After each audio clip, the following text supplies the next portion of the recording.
Lepas semua mulut ibu tak berhenti menyudutkanku kala itu. Hingga aku pergi menuju kamar pun celotehannya tak pernah berhenti.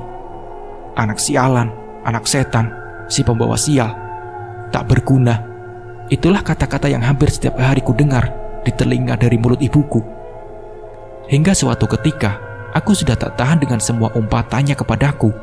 Lalu ku ambil jam beker samping ranjangku dan ku lempar sekeras mungkin ke pintu kamarku. Ku dengar langkah hentakan kaki yang terdengar cepat menuju kamarku.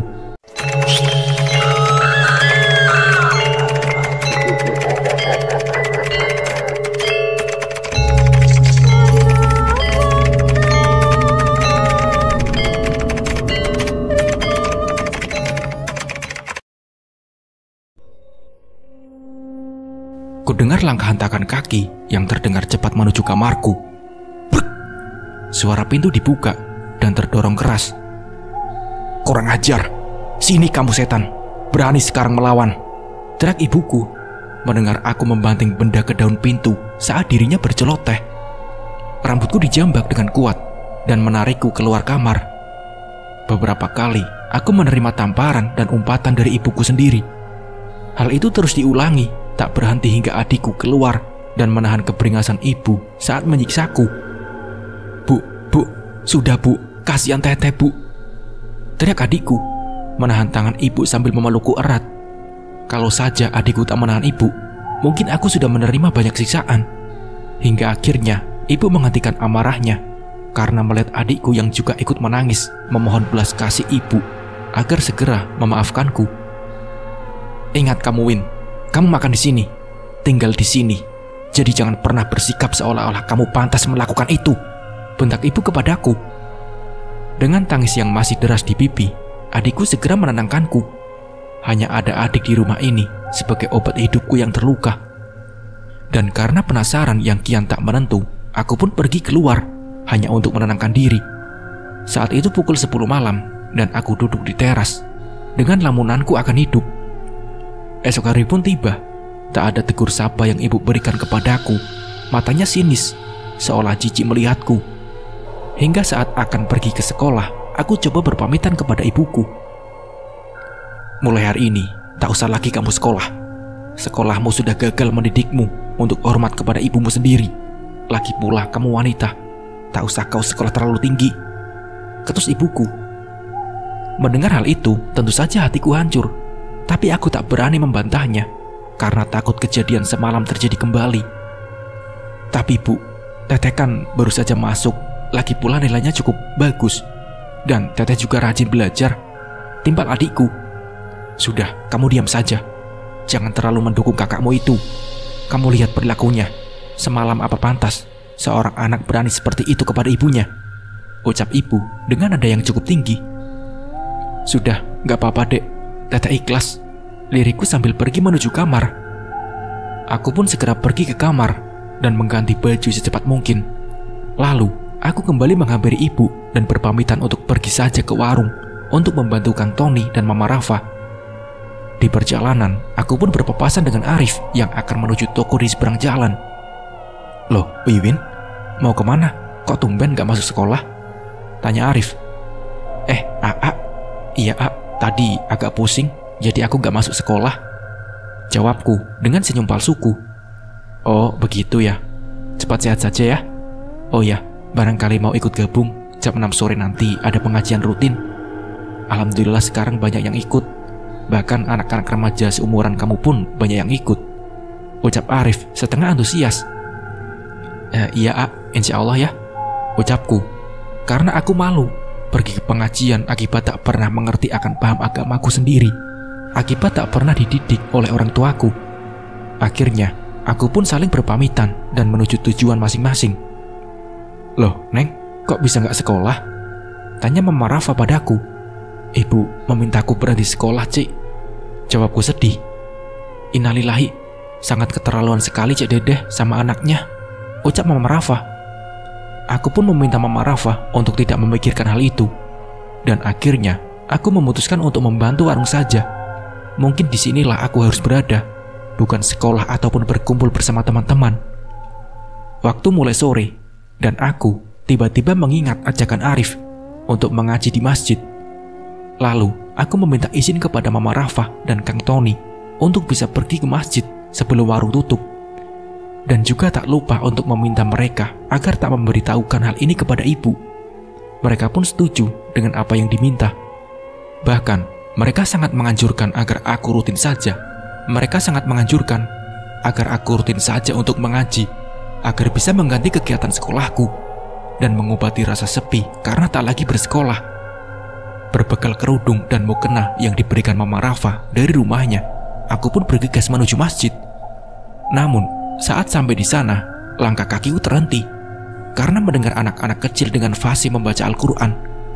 Hatiku sangat iri melihat mereka begitu lancar mengaji, sangat berbeda denganku yang sampai umur 15 tahun ini belum bisa membaca Al-Quran. "Kok diem? Ayo masuk!" teriak Arif dari arah belakang masjid saat melihatku terdiam. Aku pun hanya tersenyum dan menurutinya saja. Di dalam masjid, terlihat banyak sekali anak-anak dan remaja masjid sebayaku. Saat aku masuk, mereka melihatku, sehingga membuatku kikuk tak berdaya. Selepas tak lagi bersekolah, akhirnya aku mempunyai kegiatan baru, yaitu mengaji. Hal ini aku lakukan hingga umurku menginjak 19 tahun. Iya, selama 4 tahun, aku selalu ikut mengaji bersama Ustadz Umar dan anaknya. Semua aku lakukan tanpa sepengetahuan ibu, dengan bantuan para pegawai warung. Akhirnya, aku dengan aman bisa mengaji setiap maghrib bersama Ustadz Umar dan Arif. Selama 4 tahun itu juga, perasaanku kepada Arif semakin memuncak. Perasaan ini membuatku merasa nyaman. Ditambah Ustadz Umar juga seperti setuju dengan perasaan kami masing-masing. Walaupun sebenarnya kami tak diperbolehkan untuk pacaran oleh Ustadz Umar. Pemahaman agamaku pun semakin membaik setelah beberapa tahun mengaji dengan Ustadz Umar. Mulai dari ilmu tajwid, nahwu, sorof, fikih, sudah mulai kupahami. Tapi sesuatu yang aneh pula mulai kurasakan setiap kali aku mengaji. Maka tubuhku terasa sangat panas, dan akan terasa semakin panas apabila aku mengaji sendirian. Hal itu juga dirasakan oleh Ustadz Umar. Hingga saat hari, Ustadz Umar berkata bahwa sebenarnya aku mempunyai satu rahasia. Tapi hal itu sangat sensitif dikatakan, dan mungkin akan merubah sebuah keadaan. Aku sempat bertanya mengenai hal itu, tapi Ustadz Umar berkata bahwa hal itu belum waktunya untuk diungkapkan. Beberapa hari kemudian saat pagi hari, "Bu, aku mau bicara sebentar," ucapku kepada ibu. "Ada apa kamu? Tumben?" Ketus ibu menjawab. "Besok ada tamu mau datang ke sini, Bu," ucapku sedikit takut. "Tamu? Siapa? Mau apa?" tanya ibu dengan wajah sinisnya kepadaku. "Ustadz Umar, Bu. Sore ini mau bertemu ibu," jawabku. Bodoh. Iya, mau ngapain? Ngomong kok sepotong-potong," ucap ibu kesal. Maaf, Bu. Sebenarnya Ustadz Umar bermaksud datang ke sini untuk melamarkan anaknya, Arif, kepada Wiwin, Bu," ucapku. Gak salah dengar, Ibu. Baguslah, ucap ibu. Aku tak menyangka bahwa ibu akan senang hati mendengar semua itu. Dengan wajah tak percaya, aku pun kembali bertanya untuk memastikan kembali. "Ibu jadi setuju, Bu?" tanyaku antusias. "Iya, senenglah. Jadi ibu gak ada lagi beban buat ngasih kamu makan. Gak perlu pusing lagi lihat kamu setiap hari. Tak kusangka anak sialan sepertimu ada yang menginginkan," ketus ibu. Walau sedikit sakit aku mendengar perkataan ibuku, tapi setidaknya apa yang aku takutkan ternyata tak terjadi. "Sudah, kamu segera ke warung sana. Bantu dulu di warung. Sebelum sore kamu cepat pulang," ucap ibuku. Dengan perasaan senang, aku pun segera menuruti perintah ibu. Setibanya di warung, aku pun tak lupa memberitahu semua pegawai warung, dan mereka pun turut bergembira mendengar hal ini. Sepanjang siang, senyumku selalu terpajang di bibirku, mengingat hari ini Arif akan melamarku. Hingga akhirnya, waktu yang kutunggu datang, dan aku mulai bergegas pergi ke dalam rumahku. Tapi, kulihat pula sebuah mobil terparkir di halaman rumahku, dan setelah kubuka pintu rumahku, "Ya Allah, Bapak!" teriakku melihat ada sosok Bapak berada di hadapanku sekarang. Melihat sosok Bapak yang selalu kurindu, aku pun tak tahan meneteskan air mata dan memeluknya seerat mungkin. Pak, ya Allah, kenapa baru sekarang kita bertemu, Pak? Liriku memeluk Bapak. Maafkan Bapak, Win. Bapak selama ini tak pernah menemuimu. Sekali lagi Bapak minta maaf, Win, ucap Bapak kepadaku. Ibu pun ada di depan Bapak tanpa ekspresi apapun. Bapak, dengar kamu ada yang mau melamar. Bapak senang dengarnya, tanya Bapak. Aku pun menjelaskan perihal lamaran tersebut kepada Bapak dengan panjang lebar, seolah ingin mengeluarkan semua hal yang kupendam selama ini. Wajah Bapak hanya tersenyum, namun menyiratkan sesuatu hal yang masih ditutupi. Ada hal yang mesti kamu tahuin, timbal Ibu. Aku pun segera mengarahkan wajahku kepada Ibu dengan wajah penuh harap akan apa yang akan dikatakannya. Kamu harus tahu yang sebenarnya, Win. Sebentar lagi kamu mungkin akan segera menikah.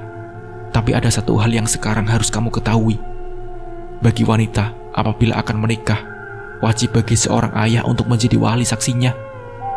Tapi karena hal ini, Ibu mau memberitahukan kamu bahwa sebenarnya bapakmu bukanlah bapak yang ada di depanmu, Win, ucap Ibu sambil menunjuk Bapak.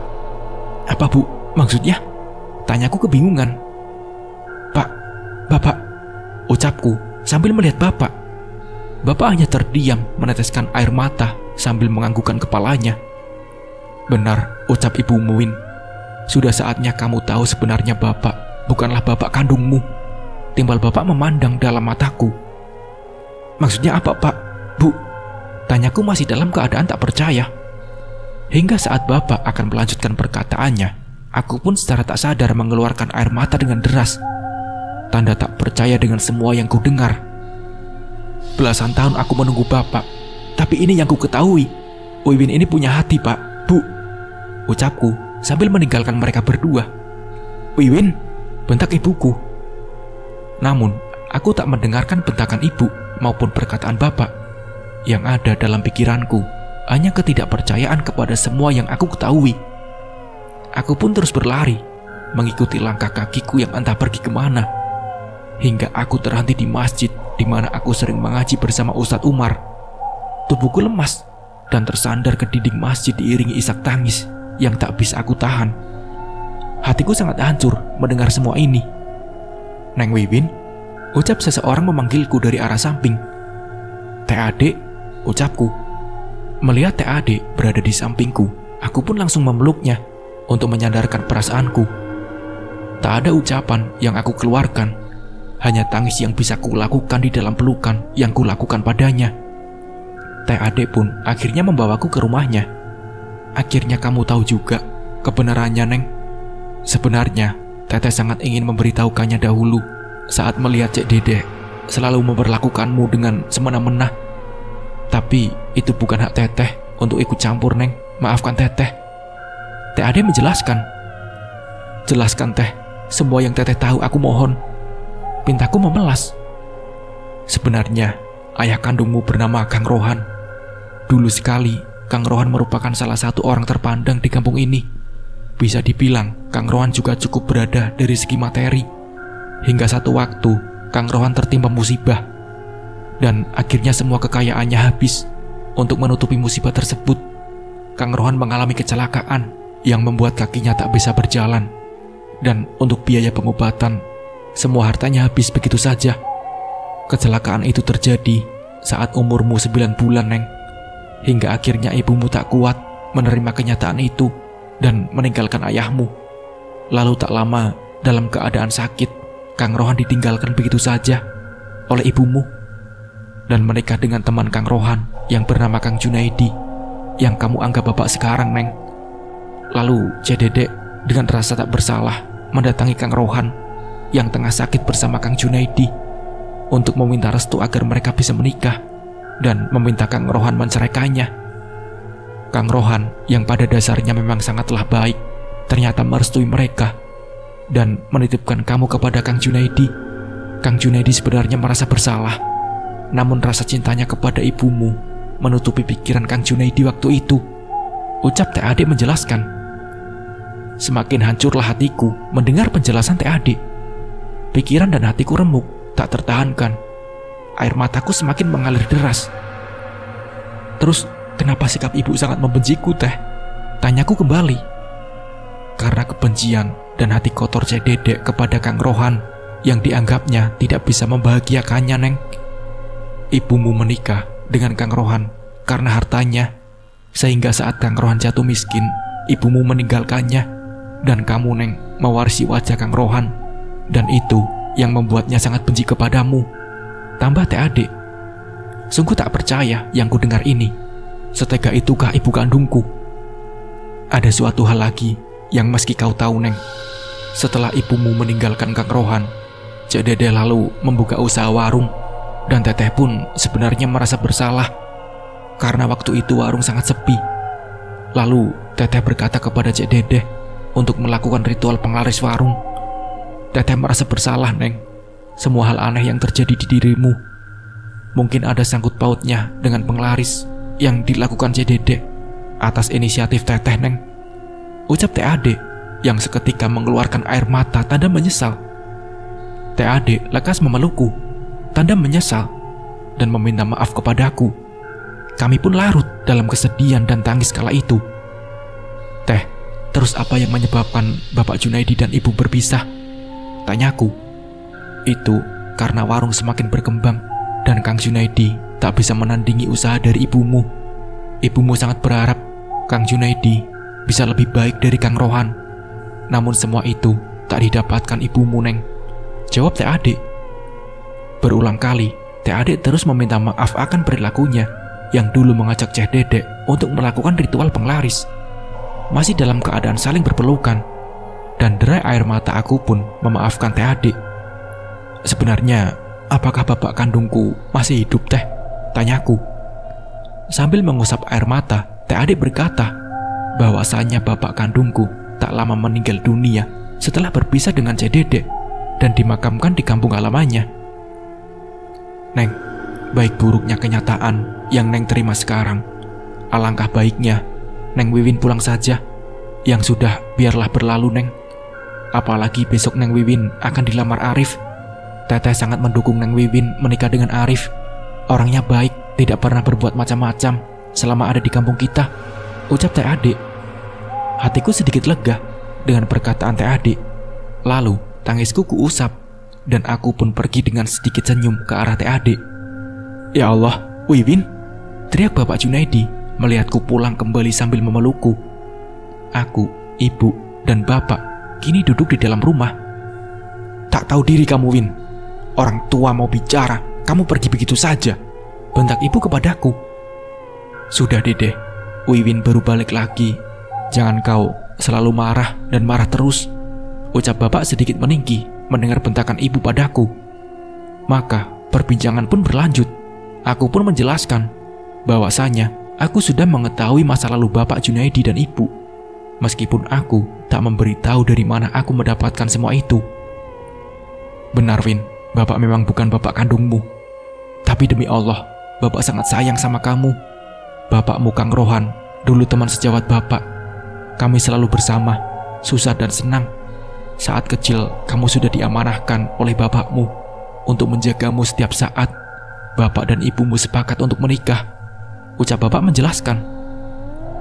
Bapak juga setiap bulan mengirimkanmu dan adikmu uang untuk keperluan sekolahmu dan uang jajanmu, Win, tambah bapak. Uang jajan, uang sekolah? Tanyaku dalam hati dan langsung melihat ibuku seketika. Namun, aku tak berani mengatakan bahwasanya aku tak pernah diberi uang sepeser pun selama ini oleh ibu. Ibu yang mendengar bapak mengatakan itu hanya bisa memalingkan muka, seolah tak suka bapak mengatakan hal tersebut. Akhirnya, kami pun bersepakat untuk menerima pertemuan lamaran esok hari. Singkat cerita, waktu yang telah ditunggu tiba. Arif bersama Ustadz Umar dan istrinya kini telah ada di hadapan keluargaku untuk membicarakan lamaran itu. Panjang lebar kami berbincang dengan basa-basi khas orang Sunda, hingga akhirnya inti pembicaraan pun mulai menuju arah pokok pembicaraan, yaitu mengenai lamaran. Panjang lebar ibu dan bapak berbicara, dan akhirnya pihak Ustadz Umar bertanya mengenai uang pernikahan dan mahar yang akan diminta oleh pihak keluarga kami. Ustadz Umar telah bertanya mengenai jumlah yang mungkin diminta oleh pihak keluargaku. Namun demikian bukan maksud bahwa Ustadz Umar adalah orang yang berada. Aku tahu betul keluarga Ustadz Umar bukanlah dari golongan orang yang sangat mampu. Tapi meski demikian secara ekonomi, mereka juga bukan termasuk orang yang tidak memiliki apa-apa. Sampai akhirnya Bapak menjawab pertanyaan Ustadz Umar dan berkata bahwasanya Bapak dan keluarga sangat senang dengan maksud lamaran ini. Tapi belum juga Bapak selesai dalam jawabannya, ibuku tiba-tiba sedikit memotong pembicaraan kami yang membuatku sedikit tak percaya. Maaf sebelumnya, saya selaku ibunya Wiwin juga sangat senang mendapat lamaran ini. Sebelumnya juga Wiwin sudah memberitahu maksud dan tujuan lamaran dari Arif dan anak Pak Ustadz. Tapi kalau boleh saya memberi saran, saya sangat berhak memberikan jumlah mahar dan uang pernikahan yang mesti ditentukan. Untuk mas kawin bolehlah Arif dan Wiwin yang menentukan. Tapi maaf, sekali lagi, kalau untuk uang pernikahan, kami akan menerima lamaran ini bila Pak Ustadz memberi kami uang sejumlah 50 juta, ucap ibu kepada pihak Ustadz Umar. Mendengar hal tersebut, suasana seketika sedikit mengening. Aku pun tak percaya ibu bisa berkata demikian. Rasa marah, kecewa, dan muak mulai menyeruak kembali di dalam hatiku. Sama halnya dengan bapak yang seketika melihat ibu dengan tatapan marahnya yang waktu itu masih dapat tertahankan oleh hadirnya pihak Ustadz Umar. Pihak Ustadz Umar lalu meminta ibu kembali memikirkan syarat yang diberikan. Bagi mereka, uang sebesar itu cukup memberatkan. Tapi naas, perbincangan kami belum menemukan titik temu yang pada akhirnya pihak Ustadz Umar pamit kembali dan akan kembali datang ke sini apabila ada perubahan kebijaksanaan dari ibu. Aku dan Arif hanya bisa saling memandang sedih. Tak kusangka ibu akan setega itu kepada pihak Ustadz Umar. Aku pun akhirnya hanya bisa terdiam melihat mereka pergi meninggalkan rumah kami. Apa-apaan kamu Dedeh? Sudah baik mereka melamar Wiwin, kamu malah minta yang macam-macam, bentak bapak setelah Ustadz Umar pergi dari rumah kami. Tega, ibu tega, teriakku sambil berlari pergi menuju kamar. Teh Wiwin, ucap adikku saat aku berlari meninggalkan mereka. Brak! Pintu kamar aku tutup sekeras mungkin, dan aku pun melanjutkan tangisku di atas ranjang tidurku. Masih ku dengar teriakan bapak dan ibu yang saling bersautan beradu pendapat. Suasana semakin kacau di rumahku. Gila kamu Dedeh, setega itu kamu sama anak sendiri. Kamu pikir ini masalah jual beli? Teriak bapak. Tahu apa kamu Kang? Wiwin anakku. Sudah sewajarnya sebagai ibunya aku meminta uang sebesar itu. Kamu itu cuma bapak tiri Kang. Jangan seolah-olah kamu berhak atas hidup Wiwin. Ngaca kamu Kang, balas ibu membentak bapak. Suara bapak dan ibu sangatlah kencang. Aku hanya dapat mendengar perkataan mereka sedikit saja. Karena waktu itu aku tutup telingaku seerat mungkin agar aku tak mendengar pertengkaran mereka. Adikku datang menghampiriku untuk segera menenangkanku. Teh Wiwin, ucap adikku. Tapi tentu jelas sekali aku tak ingin ditanya oleh siapapun saat ini. Aku hanya ingin sendiri saja di kamar dan menangis sejadi-jadinya. Hancur sudah aku termenung dalam kesedihan ini. Brek! Suara pintu dibuka dengan keras. Win, sekarang kamu ikut saja sama bapak Win. Jangan dengarkan ibumu, bujuk bapak secara tiba-tiba memasuki kamarku. Kang, apa-apaan kamu? Dia anakku bukan anakmu. Jangan pernah kamu bawa si Wiwin kemanapun, teriak ibu dari belakang bapak. Kekalutan semakin menjadi-jadi. Perdebatan masih terus berlangsung antara bapak dan ibu. Hingga akhirnya aku memutuskan untuk pergi dari rumahku, meninggalkan mereka sementara waktu. Seperti biasa, aku hanya bisa pergi ke rumah Teh Adik. Setibanya di sana, keluh kesahku kutumpahkan semuanya kepada Teh Adik. Ya Allah, setega itu Ceh Dedek, ucap Teh Adik menangisi keadaanku saat ini. Tiba-tiba, Assalamualaikum. Suara pintu terdengar dari arah luar rumah Teh Adik. Teh Adik lalu bergegas melihat siapa yang mengetuk pintu rumahnya. Waalaikumsalam, Ustadz Umar. Teh Adik berucap melihat Ustadz Umar kini ada di hadapannya, disertai anaknya Arif. Punten Teteh, tadi sekilas saat saya mau pergi ke depan, aku seperti melihat Wiwin masuk ke rumah Teteh. Apakah benar yang kulihat ini? Tanya Ustadz Umar pada Teh Adik. Teh Adik lalu membenarkan apa yang dilihat Ustadz. dan mempersilahkan Ustadz Umar dan Arif masuk ke dalam. "Pak, maafkan Wiwin," teriakku melihat mereka berdua datang ke rumah TAD. Dengan tangis yang dalam, aku pun hanya bisa meminta maaf sedalam-dalamnya atas perilaku ibu terhadap mereka.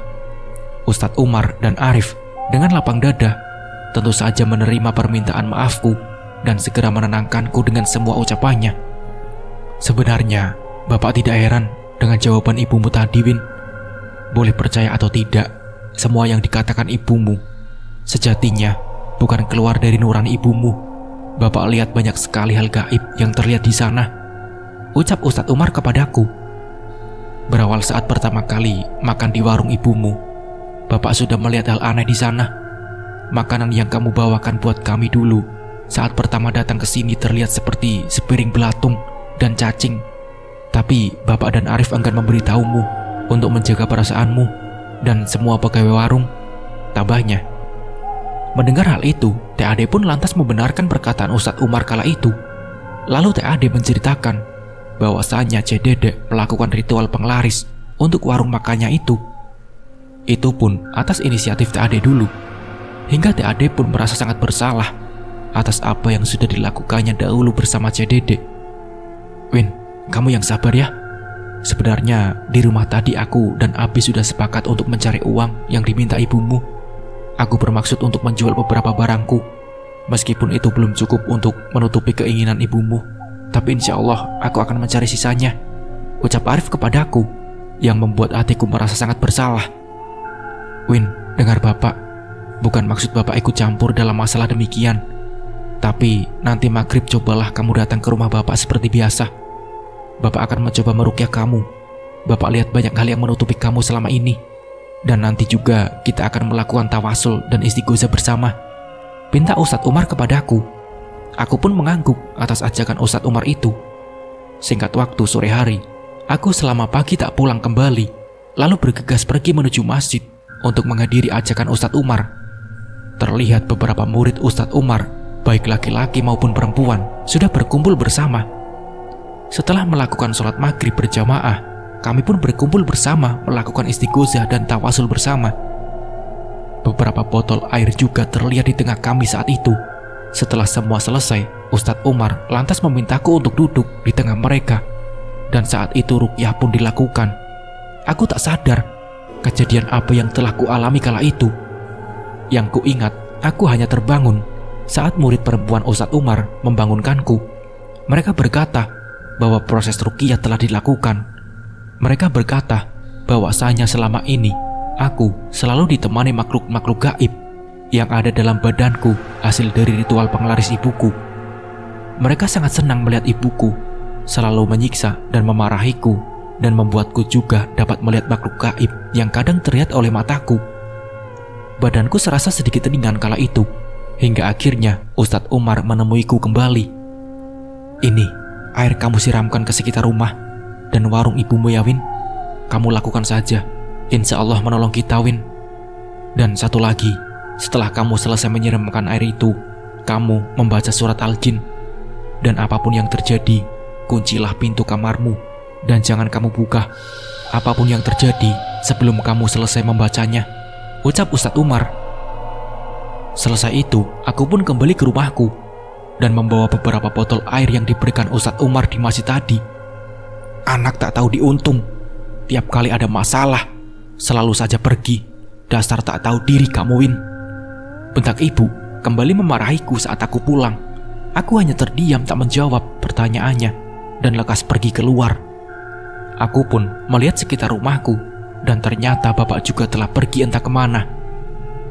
"Mulai berani sekali ya sekarang kamu, Win. Jangan harap kamu bisa menikah dengan si Arif tanpa restuku. Sialan kamu," teriak ibu yang tak aku hiraukan. Esok hari, aku pun bergegas menyiramkan air itu saat selesai sholat subuh tanpa sepengetahuan ibu. Lalu, lepas itu aku pun pergi ke warung dan melakukan hal yang sama. Seperti biasa, aku jalani hari itu dengan membantu di warung hingga selesai pekerjaanku. Aku pun bergegas masuk ke dalam kamar setelah mengambil wudhu dan akan membaca surat yang diperintahkan Ustadz Umar. Hanya ada aku, ibu, dan adikku yang sudah terlelap tidur. Aku pun memulai bacaanku dengan diawali bismillah. Di awal bacaanku belum terjadi hal apapun, hingga memasuki pertengahan surat, hal-hal menyeramkan pun mulai terjadi. Suara-suara aneh mulai terdengar olehku. Suaranya seperti jeritan banyak orang, tapi suara itu sedikit jauh terdengar olehku. Kembali suara-suara gaib terdengar di atap kamar, seolah dijakar oleh seseorang, dan suara-suara kerikil juga terdengar terlempar olehku. Hingga puncaknya mendekati akhir surat, suara ibu terdengar olehku. "Buka, buka cepat, buka!" teriak suara itu mengancam. Namun, amanah Ustadz Umar yang memerintahkanku agar tak membuka pintu tetap kuikuti. Hingga akhirnya pintu kamarku seolah digedor dengan kencang beberapa kali hingga hilang saat aku menyelesaikan bacaanku. Sebenarnya aku sangat takut kala itu, tapi kesedihan dan pikiranku selama ini membuatku kuat menghadapi semua hal tersebut. Hingga aku pun tertidur, hingga azan subuh membangunkanku. Ku buka pintu kamarku, dan kulihat ibu juga tengah berada di dapur, memotong beberapa bahan untuk warung. Aku pun melewati ibu untuk mengambil air wudhu. Tapi yang aneh, ibu tak mengatakan apapun.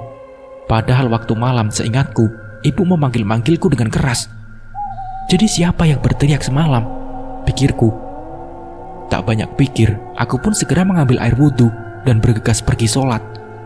Setelah selesai sholat subuh, aku pun seperti biasa membantu ibu pagi-pagi untuk membawa bahan ke warung. Ibu sangat aneh. Kulihat raut wajahnya terlihat pucat dan seolah malas berbicara, seperti bukan ibuku yang kukenal selama ini. Bahkan saat aku pamit membawa bahan ke warung pun, ibu hanya mengangguk tanpa ada makian atau ucapan yang sangat menyentuh hatiku yang biasa ibu lakukan. Hari itu, aku pun pergi ke warung dan membantu para pegawai di sana. Suasana warung juga sedikit berbeda dari biasanya. Warung yang saat pagi sudah sangat ramai dikunjungi orang, kini terlihat sedikit lenggang. Tak sampai di situ, beberapa orang saat makan siang juga memberikan respon yang tak biasa. Mereka terlihat mengernyitkan dahi dan seolah ada sesuatu yang kurang sedap di warung makan. Hal ini terjadi beberapa hari ke depan tanpa ada perubahan sama sekali. Singkat waktu, sekitar 5 hari kemudian saat sore di warung, aku pun dipanggil oleh tetangga dekat rumahku. "Win, aku diminta ibumu untuk mengajakmu pulang cepat. Kamu pergi ke sana, ada urusan katanya," ucap tetanggaku itu. Aku pun bergegas pulang ke rumah, dan setibanya di sana, aku lihat keluarga Ustadz Umar, ibu dan Bapak Junaidi telah kembali berkumpul bersama. "Assalamualaikum," ucapku saat masuk ke dalam rumah. "Waalaikumsalam," jawab mereka serempak. Dalam perbincangan itu, akhirnya kami melanjutkan perihal lamaran yang akan diperbincangkan.